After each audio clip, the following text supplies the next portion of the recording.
every successful entrepreneur I've ever met has probably failed more than any unsuccessful entrepreneur, and that's because the reality is, just full transparency, it's probably unlikely that the very first page, the very ad, the very thing, the very first everything you do, all of a sudden millions are going to fall from the sky. It's just not how it works, right? You're listening to The Growth Booth, the show focused on achieving lifestyle freedom through online businesses. Whether you're looking for step-by-step strategies to start building an online business, simple game plans to grow your business, or proven lifestyle freedom frameworks, you are in the right place. Stay tuned and be sure to join the thousands of listeners already in growth mode. Welcome to episode number 41 of The Growth Booth. I'm excited that you're tuning into this one today because we're going to be talking about nothing less than the fastest way to make $1,000 online. And I'm joined by one of my business partners. You've heard from him before, Sean Agnew. He was on a show with us earlier in the year where we were talking about e-commerce and how to build an e-commerce business. But what we're talking about here today couldn't really be further away, in fact, from e-commerce. We're talking about a way that you can generate huge commissions and turn them into an empire, and how you can do this in a very, very quick way. So pretty huge promise. Don't want to let people down here, and I don't want to put you on the spot either, Sean, but I want everyone listening to this to know that on the back of this method and other bits and pieces that Sean is doing, he has actually built one of the fastest 500 growing businesses in Canada. His business is absolutely exploding. He's got a ton of experience. He's been doing this for a long time, and I think you're going to get some good nuggets out of not just the show that we have, that you're listening to here today, but the show that is going to be released next week as well, because we're going to get him back to dive into some more of the details of how to take the business to the next level once you've got things started. So I think this is pretty exciting. I think it's something that everyone needs to know about. So where do we get started here, Sean? Maybe you could give us a 10,000 foot overview, break the business model down to the bare bones, and just explain to people what it looks like. How does it work? Yeah, sure. I got started with this business. It's called CPA marketing. CPA stands for cost per action. Essentially, what that means is there are many companies out there that want leads or sales, and they may not know how to get them, okay? And so they rely on people like me to generate that activity for them. So if I was to give you an example that I think everybody would relate to, everybody needs car insurance, right? And certainly you can see commercials for car insurance and things like that. But car insurance companies, as big as they are, they don't always have the ability to go run ads on Facebook, Google, Microsoft, native ads, you name it, whatever. So they might have an offer out there on a network, and they might pay you $10 to generate the lead. So where I come in that equation is I'm really good at running ads, specifically on Google and Microsoft. So I might run an ad for this auto insurance company, right?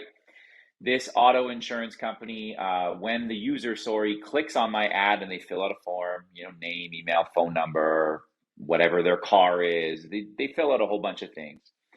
Once the user fills out that form, I get paid $10. And the beautiful thing about that is basically, as long as the cost for me to run that ad is lower than the money that the car insurance company is paying me, I make profit. I don't have to have any inventory. You mentioned that I did an episode with you on e-commerce, which is a wonderful business model, but I don't have to, set up a store, deal with customers, deal with inventory and refunds and some of the things that e-commerce, some of the issues that e-commerce has. Love me a good e-commerce store, but the beautiful thing about generating commissions in this sense is you oftentimes just need somebody to fill out a very simple form and you will get paid. Something that has always appealed to me about the model that you've started to explain here is you really don't have to sell anything. There's really no selling involved at all. In fact, the whole purpose is to try to provide value. So if someone is looking for car insurance and you've got something that can help them find car insurance one way or another, then they give you the email address, you get paid for that, and then they ultimately end up being connected with someone who can provide car insurance for them in their specific situation. So there's no real disconnect, from that providing value, which I think is sometimes the case with other types of affiliate marketing. This is kind of like a little bit of an unusual offshoot, if you like, of affiliate marketing, where you can get paid commissions, but you're not selling anything. I want to make sure that I'm really capturing what you're saying here, so I'll try to repeat it for people. It sounds like what you're saying is you set up a simple page, you send traffic to that page one way or another, and you mentioned Google and Microsoft, but I'm sure there are dozens of other ways as well.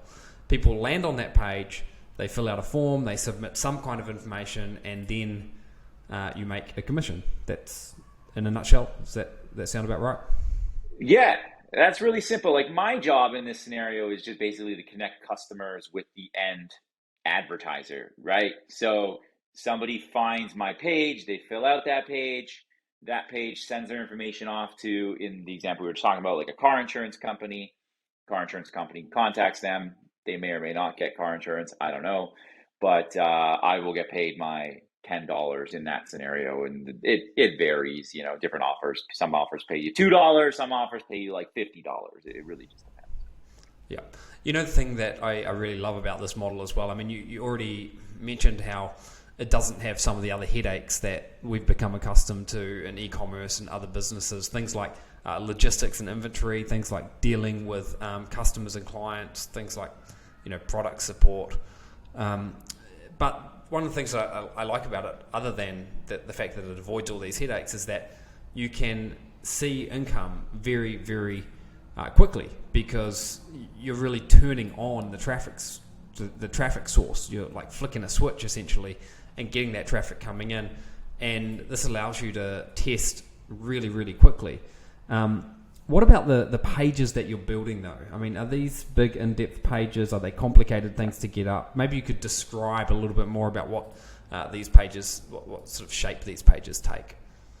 Right. Like, I'm not out there building a giant website where I have like a team of like 10 designers behind me, and it's like, hundreds of pages and things like that. You can literally use any sort of page building software out there. They're generally cheap. Sometimes you can even find free ones. The free ones are kind of not very good, but you're talking about something that, $40-$50 kind of thing a month. And a page, you literally just will have a headline across the top. I mean, I'm just going to throw something out. It's a horrible headline, but like, get auto insurance starting from $47 a month, something very similar like that. And then you're going to ask for the name and email so that you can capture the information for yourself. You might want to market to them another offer down the road or whatever. Once they opt in through that page, they get redirected to the auto insurance offer. And then once they fill out that auto insurance offer, you get paid. So if you can create a page that has a simple headline on it, one or two sentences, and name and email, sometimes phone number, maybe 2 or 3 of those fields, and press the enter button, that's all you need. There really is nothing more to that than that. One of the things that I always talk about when I'm teaching people about building landing pages is it really is a case of less is more. I mean, it's eliminating distractions, it's eliminating other rabbit holes that they can go down. So I don't know what kind of links you would have on your landing pages, but maybe there's just like a legal disclaimer or about us or something. But right. I can imagine there's probably not much more than that. Is that the case? Yeah, I mean, I also feel like the uglier the page, the better it converts. Sometimes people spend all this time trying to make it look all pretty and images, and I'm literally just like headline, name, email, down in the footer. Yeah, you got to have, a privacy policy, terms of service, those types of legal pages. But other than that, it's a very basic, simple headline, name, email, submit button. How long would it take you using Lead Pages or ClickFunnels or any other tool that you might have to build one of these pages? I'm guessing it's something you can pop out in 5 minutes or so. Yeah, I mean, I've been doing it for so long. Yeah, I can pop them out in 5 minutes, especially like if it's a similar niche and I have a page that I know has performed well in the past. Oftentimes I'll just press the duplicate button, then you go in and you might, change a couple colors or whatever. But like, yeah, you can get that stuff done in 5 minutes or so. If you're like new and you've never done it before, it might take you 10, 15, 20 minutes kind of thing, but it's very, very fast. It's certainly a lot faster than building an e-commerce store, which again, I'm not trying to talk badly about e-commerce. We absolutely love e-commerce, but Sure. we're just in two completely different ballparks here. One of them is about building a whole sophisticated store with products and inventory and all the bells and whistles that entail an e-commerce store, and the other one is about building literally a single page, like your websites. How many pages would they have? Yeah, I mean, like you'll have your main page, right? And then, I suppose you'll have like a contact page, privacy policy, terms of service. You probably want to like whip up like a home page because generally, you'll be testing. You might test a couple different landing pages, different variations, if you're split testing. But like, let's assume you find your winning page.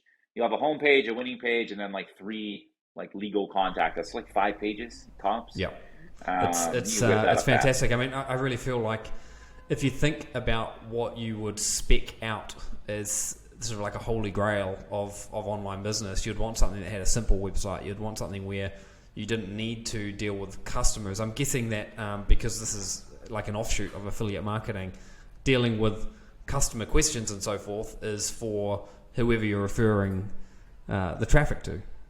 Is that the case? Yeah, the only time you ever have to like you'll get customers, if you email offers out, you might get a customer who says, "Hey, can you remove me from your list?" And you go, "Okay, fine," you remove them. But like you never ever have to talk to a customer ever. That is the problem of the like in our example we use today. This is the auto insurance company's problem. I don't care what happens at that point. Yeah. Awesome. So at the very start of this episode, this show here today, I said that I was going to explain why this was the fastest way to make $1,000 online. And I really believe that it is. We've spoken about the simplicity of the pages and the websites, only having a couple of pages, and it's pretty much cookie cutter, rinse and repeat style there. We're not reinventing the wheel. We've explained an overview of the business model. What about choosing offers? This is something that we haven't gotten to. How do you choose an offer? You mentioned that some offers might pay you $2, others might pay you $50 or even more. How do you choose an offer to start promoting? Well, I mean, I have a bit of a formula behind that. It'd probably be a whole hour-long call to like go through everything, but generally speaking, obviously, if somebody hears that there's an offer that pays $2 and there's an offer that pays 50, everyone will go, "Well, I'll just sell the $50 offer." It's not always the case. Sometimes these $50 offers they just don't convert very well, and the $2 offer converts like 50, 60%, right? So what I always try to look for, just to keep it simple, and there's way more to it than this, but I always look for what's called the earnings per click, right? And that just means, for example, if I had 100 people hit my page and I made $100, my earnings per click is $1. If I had 100 people click my page and I made $200, then my earnings per click is 200 divided by 100, which is $2, right? So the higher the earnings per click, the better, right? So sometimes a $2 offer, you might have like an 80, 90 cent EPC. And sometimes like on a $50 offer, you'll have like a 10-cent EPC. So the $2 offer actually outperforms it. What I'm looking for is simplicity. I like offers that are going to pay me for very simple things. Like if an offer is trying to ask for somebody's credit card, social security number, people are very unlikely to give that information up, and it makes my job a lot more difficult. If an auto insurance company, for example, is going to pay me for like a one-page form submit, ask somebody's like name, email, address, maybe like what kind of car they're looking for, something very simple, the EPC is like $1 or something. I look at that and I'm like, well, I think I can get like 40-cent clicks on Google. This thing's paying me like $1 plus. It's a very simple form. These things check the box. That's the type of offer that I would go for. This episode is brought to you by Cartsy. Cartsy is an all-in-one e-commerce shopping platform that can help you build an e-commerce business in record time. It provides you with all the bells and whistles that you need to get started selling your own products online, and it's incredibly easy to use, built for newbies who want to grow an online business without all the hassles and headaches that come with other shopping platforms. If you'd like to learn more about Cartsy and take advantage of a special offer that we've set up, and I can do that because I'm actually the owner of Cartsy, then head over to thegrowthbooth.com/Cartsy. That's spelled Cartzy. That's thegrowthbooth.com/Cartsy, and get more information about how we can help you build an e-commerce business and how you can unlock the power of Cartsy today. Now back over to the episode. What are some of the different networks that you use? And I know you've actually got your own network for these offers as well. Right. So feel free to talk about that a little bit if you want to. But what are some of the places people can go to find these types of offers? I mean, when you're first starting out, it's first of all, there are literally hundreds of networks, and full transparency, anybody can go out to like Cake or Has Offers, sign up an account, put a logo on there, and you got a network tomorrow, right? So there's a lot of fly-by-night networks you got to be really careful of, because it can be dangerous. You sign up for a network, you start running money, and then that network never pays you, and it could be a disaster. But when you're first starting out, you want to like go to some of the bigger networks. Max Bounty is sort of my favorite. A little biased, I suppose, because they are a Canadian company, and I know them very well. But they're probably the largest, best company out there. They'll have offers in any niche you're looking for, and you can get in those types of networks a little bit easier. They still want to vet you and things like that. After that, there's what you do is, let's say you get really good at auto insurance, and we'll stick on that niche. Is there are networks out there, smaller ones, but good, reputable ones, that will specialize just in the auto niche. So you're running offers on Max Bounty, you're doing well. All of a sudden, you go to conferences or whatever, you meet a couple other networks that are specialized in the auto niche. You'll probably go apply to those networks. And that's sort of where my network was born out of. I started off at Max Bounty, just testing different niches. I got really good in a specific one, not going to name that on the call. And I started meeting people in that niche and getting access to a few different private networks. And then the natural evolution is you start your own network, right? You have your own offers and you have your own affiliates running your offers so that, you can make a little bit of money there, and so on and so forth. So. Yeah, that's awesome. A lot of awesome synergy there. So we've spoken a little bit about choosing offers, places people can go, and we'll make sure that we include links to Max Bounty and some of these other places in the show notes. We've spoken or given an overview of the types of pages and what's involved in building them. Let's transition to traffic now, because if we want to get people making their $1,000 online in the fastest way possible, then the traffic is probably one of the top considerations. How do you start running traffic, and maybe put yourself in the shoes of a newbie here, not someone who's got over a decade of experience and everything everything else that you've got? How do you start with the traffic? Well, I'll preface this in the sense of I was in a position back a decade ago where I was very cash was very hard to come by, right? So spending even just a few hundred a month was very nerve-wracking to do, right? There are a few ways to generate commissions from a free perspective. You're not going to make 10 grand a month doing free ways of generating traffic. So when it comes to paid traffic, I've done Facebook, Instagram, TikTok, YouTube, Google, and Microsoft. I think that's about all, and pretty much any traffic source out there I've done. I really like starting on Microsoft for people. First of all, Facebook, those types of companies out there like Facebook, Instagram, they are so strict. You breathe the wrong way and you're getting your ad account shut down. You know what I mean? So it's very, very dicey. There's also the difference between interrupt marketing and intent marketing, right? People don't go to Facebook, for example, looking for auto insurance. Okay, we'll stick on that topic since we've been doing that on the call. They're going there to, like, I don't know, argue politics or look at cat photos or do whatever the hell people do on Facebook. So, you're interrupting them if you're putting an auto insurance ad in front of them. They're like, they're probably not going to be your target market, right? Versus like Microsoft, and I like Google as a secondary source, and I'll talk about that in a second. But Microsoft and Google, people are literally going to the search bar and they're typing in something like how to get cheap auto insurance or best auto insurance Miami or whatever they type in. They're looking for auto insurance. They see your ad, they click on it, and they find you, right? So I like starting with Microsoft because you can get cheap clicks. They are very lenient. Let's say you do something wrong, you forgot to make privacy policy pages, or I don't know, you just do something wrong. They just seem more understanding, right? Like, right, yeah. I opened a new Microsoft account, I guess maybe 18 months ago or something. It was a new account that was doing for a new project, and the very same day they said, "Oh, your account has been suspended." And I was like, "Oh, okay, here we go again." I replied to them, and they said, "Oh, yeah, we just wanted to verify some things. There's nothing wrong.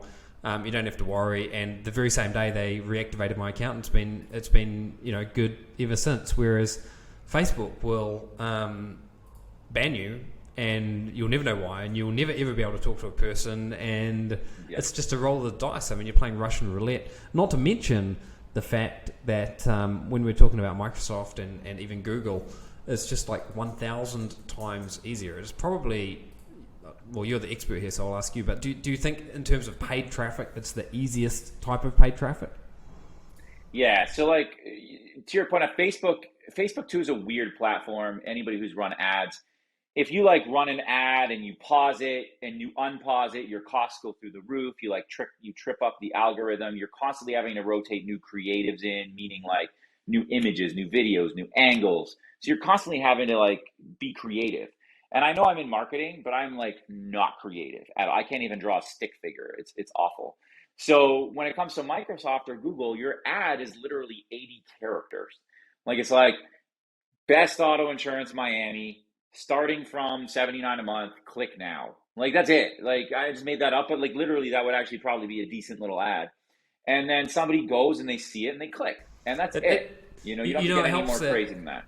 It helps a lot that you mentioned this a moment ago. We're not really interrupting people. We're talking about giving people what they're searching for. So you don't have to get creative and try to disrupt their browsing pattern because they're going through their news feed, which is the case with Facebook. It's simply, what does someone want? Auto insurance. Okay, you've got 80 characters. Make an ad, and there are dozens and dozens of templates out there that you can use. And I know that in our business and your business, we use variations of the same templates over and over and over again. I mean, that also helps with the speed factor. So good stuff. So you mentioned there Microsoft as a starting point, and then I guess you scale to Google, or do you, if you, again, putting yourself in the shoes of someone who is starting from scratch, would you scale to Google, or would you start them both simultaneously?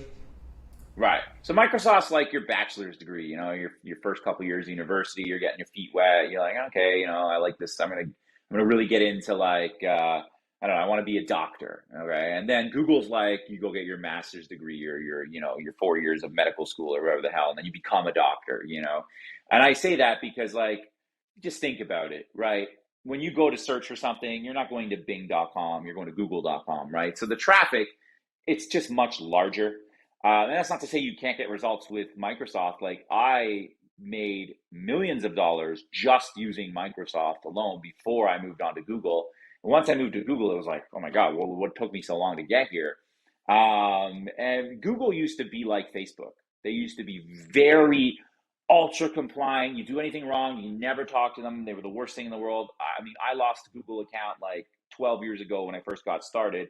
And thankfully, then I went to Microsoft, got really good, understood all the compliance, whatever, went back to Google with like a new business and things like that.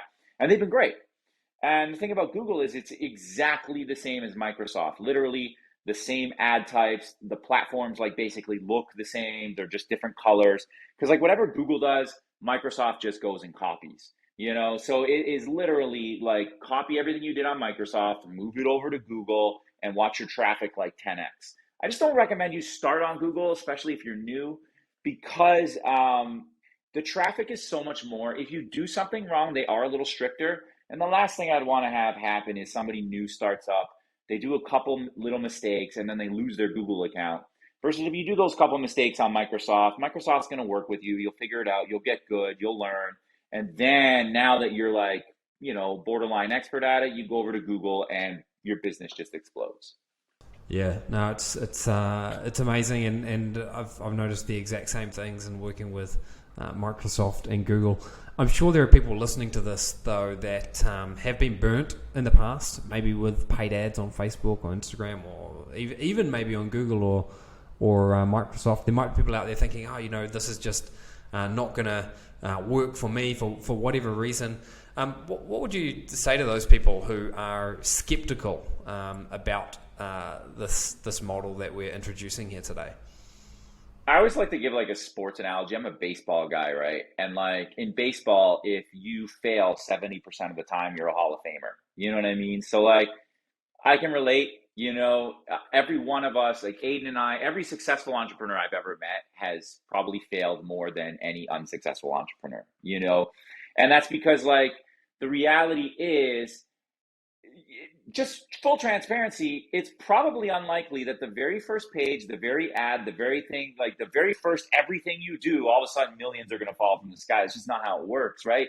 So yes, I've been burned in the past too, but you can't let your past like experience of, I got burned 6 years ago and I lost $500 in this other course I bought, and that's a shame. But the reality is like, this stuff works. I'm glad that I didn't just let a couple bad experiences, and I still have bad experiences happen all the time. I remember this funny story I had. It was like a news event that happened 2 months ago. I was sitting up at the cottage, and the news event actually caused like everyone in America to go search a couple of the keywords I was running on Google, and I lost $4,000 in like an hour. And I just came back, checked my desk. I was like, oh my God, what the hell happened? And like these things happen to you every single day, right? So to me, this is about as simple of a business as you can get. It's the easiest ads to run. It's an easy page to set up. Yes, there's a learning curve and millions aren't going to fall from the sky on day one. But it's the simplest way. You talking about getting to $1,000. I mean, this is something you can do in a matter of weeks. So that would be my advice. And I think, if you had the whole recipe sort of right in front of you, I mean, you could go through it even faster. You could start with a micro budget. You don't need a lot of money to get started. Oh, sure, like $5-10 a day. Yeah, exactly. And you're going to know if you're in profit because you're going to spend $10 and you're going to make $15 back, kind of a thing. You know you're in profit. It's very, very simple.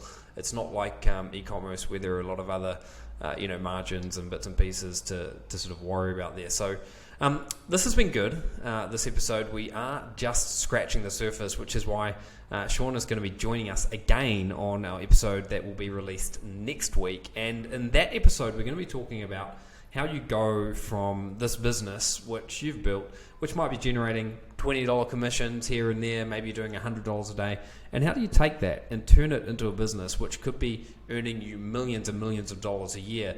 And I think that's going to be really interesting because it's going to allow us to delve a little bit deeper into some things we haven't even spoken about today. We're going to be able to talk about exit strategies. And at the start of the show next week, I will also share a story about how Steve Clayton, a mutual business partner of Steve and I, was actually able to buy his way in to this business way back in 2006. So make sure you tune in for the sequel to this next week for lots more information. So Sean, I'll wrap that up there. Thank you so much for taking some time out of your day, and we'll do it all again in the next episode. Sounds good. Thanks for having me. All right, guys, so remember you can head over to the Growth Booth and episode number 41 to see show notes, to see the video if you've been listening to the audio version, and to see the other links and different bits and pieces that we've mentioned here. And I'll see you again back in the next episode of the Growth Booth.